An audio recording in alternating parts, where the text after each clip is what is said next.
subscribe. Jesus! We interrupt this program to bring you.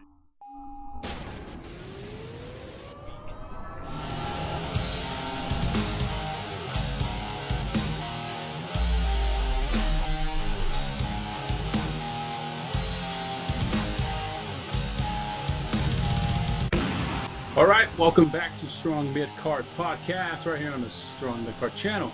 I'm Frank, your host, along with, I'm flying solo today, that's okay. Schedules are screwed up, that's alright. There's way too much going on in pro wrestling land that we can't just skip another week. So let's get right into it. What's the biggest news of the week? A little something, NXT going to USA. Wednesday, September 18th, I believe, is the first day of the live. So, what do you guys think about that, man? Because that's got me, it's got me tripping on both ends. Because I'm thinking, you know, it's great that these guys in NXT are gonna get a little bit more exposure, and it's gonna be 2 hours, I believe. So you also get a chance to put more people on camera and in better light. Hopefully, people get some wins, that kind of stuff, and then let them get their shit in, as they like to say. But at the same time, on the negative side, it's like, is this still developmental, or do those guys go on a separate tour and do their own things? Like, is NXT now going to be broken down into two different things, which is their main roster and their developmental league? This is like there's a lot of uncertainty when it comes to this. I mean, on the surface, it looks just plain and simple. They need something to go up against AEW, but when you get right down into it, there's a lot more to unravel here. That being one of, like I just said, also, is it gonna get exposed as far as the work rate? I'm also hearing that it's gonna be at Full Sail every week. I mean, I think it's hard to imagine that Vince McMahon is cool with just letting that. That's like a TNA thing. That's like an Impact thing, right? And AEW gets to go to different towns and, you know, with production, make it look like it's a full house, obviously, like the way WWE does. And it's just brings up so many interesting questions when it comes to that, man. And when you break it down, I'm glad that they're going to get paid a little more, like I said. I'm also glad that it's going to be more exposure for NXT, because, yeah, we've been kind of, you know, waving the AEW flag over here on this channel only because it's nice to have something else to watch and get hyped up about. But I mean, we're big fans of NXT. I think most people that like AEW also like NXT. So there is really, I don't know you're going to find out what the division is. But from what I'm hearing, a lot of people plan on watching AEW and DVRing NXT, or it's going to be on the network the next day, I heard too. So it's just, man, so much stuff that's going to go down this fall. This fall is going to be crazy, and a lot to look forward to, but also a lot to bear witness to see what the hell is going to happen. Also, is there going to be a lot of mingling between brands? Are there people in SmackDown going to be showing up to NXT, or maybe getting moved to NXT? Like, you know what I mean? It's going to be, it's just so much shit that could go right or wrong, or just that can go down. Also, look at it this way. They say Vince McMahon's not going to get involved, and neither is Kevin Dunn, but if it's on cable TV, it's going to be on USA, by the way. Do you really see them not getting involved? I mean, especially if maybe the ratings start going down. I can't see Vince McMahon not putting his... You know what's crazy on each end? If the ratings tank, I see him dabbling in and be like, oh, roll up his sleeves, like, all right, it's time for me to save this ship. And at the same time, if it gets too good and too hot, him going like, well, you know, all right, boys, thank you for getting me here. Now let the genius take over, right? And then he ruins it and gives you shit matches and all of that. Also, 205, where does that leave 205? Is 205 going to NXT, which I've been fucking yelling for since 205 even started. You need that in there. It gives more, you know, these guys are on 205 Live kind of, now they don't look like a minor league or like just that little off-brand on the side. Man, so much to talk about as far as that goes. I mean, so many possibilities, I should say, to when it comes to that. Also, I don't know if anybody's brought this part up. So let's say NXT just kicks ass, right? In this scenario, bear with me. What if NXT kicks ass? They end up becoming the highest rated wrestling program on cable TV, higher than Raw, higher than SmackDown, higher than AEW? Fine. What if they become the number one?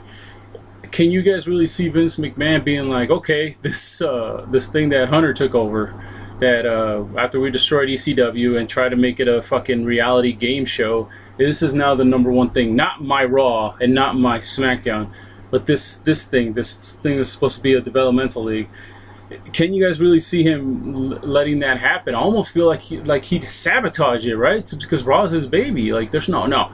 I mean, look how it feels like sometimes they stifle SmackDown because it's almost getting too good. I mean, remember when Heyman took over and SmackDown was kicking ass? It was better than Raw because everybody got tired of the 30-minute fucking Triple H promos at the beginning of it, and he fucking killed that shit, that momentum that Raw had, and everybody started watching SmackDown instead because there was better stories or funner stories and better wrestling. NXT is going to have better wrestling, that's for sure, but you know, how often are you going to have that? Because WWE doesn't like giving you free matches, free great matches, then make you wait for the pay-per-view, right? And that's even if they do that. NXT, the shows on the network, I haven't watched all of them, but I have seen many. And I don't know, man. It just never really engages me. I don't think I've ever actually watched the full NXT show. It doesn't really grab me as much. I just want to see who's going to be at TakeOver. Go, ooh, that's going to be a great match. I got to remember that, and then watch TakeOver. I'm all about watching TakeOver. So, is it going to lose some of that?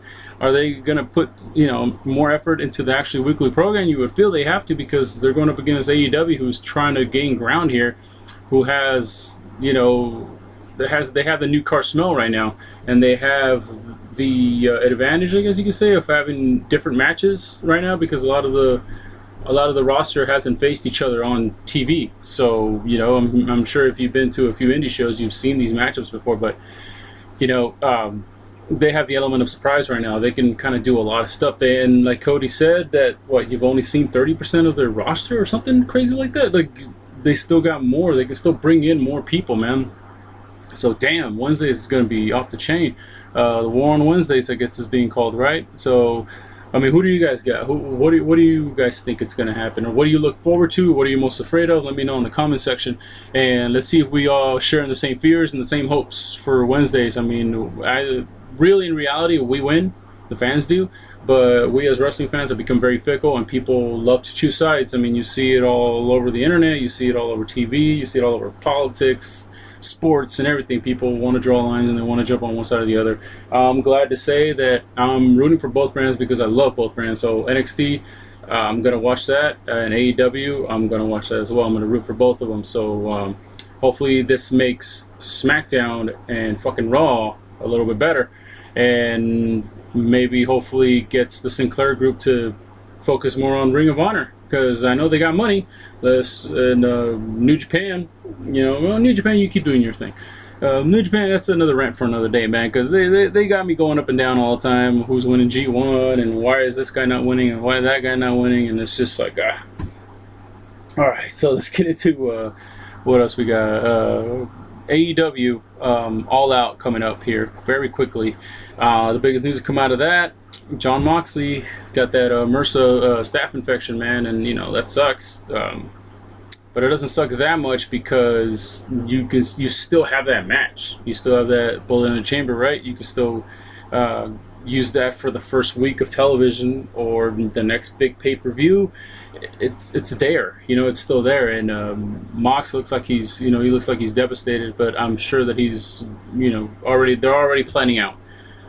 He's got a good mind. So does Cody for the business, you know, Cody being born into it and John being obsessed with it his whole life. So in replacement of that, we get Kenny Omega versus Pac, which is the match that I wanted to see originally from when AEW started. So that's awesome for us fans that have never, you know, that some people that didn't even think that could happen or wanted that to happen. So now it's going to happen. Pac versus Omega. You would have to think that Omega's winning, right? It brings up another interesting question. Omega, the Bucks, Cody seem to not kind of be focused on kind of putting themselves over, because they kind of are over already. They can pull the trigger on that whenever they're ready. Like, I'm thinking the Bucks are probably going to lose that ladder match. I wouldn't be surprised if Omega loses, but I really think he needs the win more than anything. Jericho and Hangman. As much as I like Hangman, I think he's lost a lot of steam going into this. So I'm thinking maybe Jericho. It just feels right, like the heel being the champ right away, right? So you give him a babyface. I'm not sure Hangman's ready for the top, but who knows? I mean, anything can happen between now and then. He's cutting great promos. He's becoming more believable as a top guy, and that's great. But I'm thinking maybe mid-card title for him if you develop one, and then the second tier would be a mid-card title, and you would have maybe Hangman and MJF kind of feuding over that. So I'm seeing Jericho winning that. As far as the three-man or the triple threat match with Havoc, Janela, and Darby, who the fuck knows? Honestly, yeah, because I think without calling Jimmy Havoc like a gatekeeper, that can do great for him winning that. Darby's still young; he can eat a loss and have a great showing. Janela is known for being, taking the big beatings, but it will do great for him to get that win. Who else you got here on the card? The Women's Battle Royal, Casino Battle Royal. That's gonna be an interesting one, right? Because I think they announced that was it Cheetah and Riho. The winner of that match is one of the number one contenders for the women's title, which is interesting. We haven't seen really much of either one. Riho probably more, and she's gotten over with the fans. People appreciate her work, and she's great. If you ever see her in Joshi Pro or Stardom, she's good, very good. Very easily, you can easily buy into her babyface role. She takes a beating, man, and she can give a beating too. So. That's going to be an interesting match. I can really see Shida Hikaru winning, though, because I don't know. I think she was the one that they expected to be the big name coming out of Japan. So I can kind of see her being the number one contender coming out of that. Riho, you can still build her up as that babyface that comes from the bottom up slowly. Who else you got? So let's get to the Battle Royal. The possibilities are endless, but I'm guessing Britt Baker's the way they want to go. I personally don't think she's ready for that, but you never know. I mean, who else can you give it to? Kylie Ray, maybe? Or is that her name? I mean, we haven't seen her in a while. Is Awesome Kong going to be there, or is she going to be facing off with Aja Kong? Who knows, man, but I'm sure that it'll be a nice build, as long as it's not Brandy Rhodes, honestly. I mean, I don't know, just anything that has to do with some kind of heel authority angle, I'm just not a fan of. So we'll see, man. Fuck, Jazz maybe, Evilise, who knows, man. So yeah, that's another interesting one that's going into that event. That's going to be just an overall, just a fun event, and I can't wait to see it. So it's going to be a packed house. It's going to be loud. Cody versus Spears has a lot of that blood feud stuff that I like to see. You kind of need that blood feud in the middle to kind of where it means as much as any title match. So I think they did great work without any TV really, mostly on the the Road to series. They've built that up very well, I think. Tully Blanchard being in Sean Spears' corner. I think everybody's kind of guessing that Arn Anderson is going to be in Cody Rhodes' corner, which is cool because I think AEW up to this point has done really well with the veterans, the generations from before, kind of coming out and putting a spotlight on the new guys, which is the way veterans should be used. So I don't expect Arn Anderson to do any kind of his spine buster, Tully Blanchard to be laying in no punches, but you never know. But as long as it doesn't really, it's not about putting themselves over, it's about putting over the young talent in the ring. There's definitely always room for veterans to come in and for legends to come in and kind of give the rub, as they like to say. So All Out is looking like it's going to be a great and fun event, and I can't fucking wait. So that's awesome. What else we got?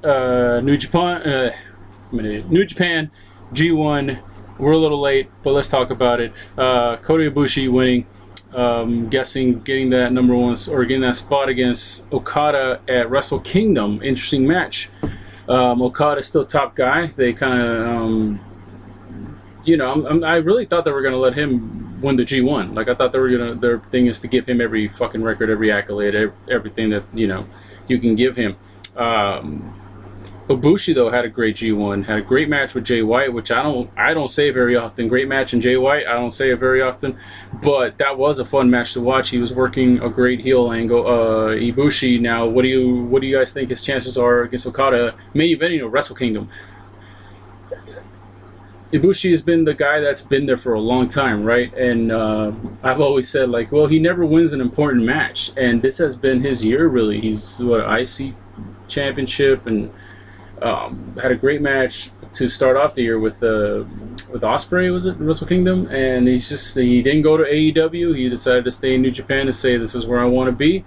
You know, that's very ballsy considering all his, his best friend Kenny Omega probably had a spot for him, and people wanted Ibushi to be the one that stepped in for Moxley or Okada. Like, maybe they could pull a favor from New Japan. But it's like, right now, New Japan is too busy building guys for Wrestle Kingdom, so Ibushi can't eat that loss.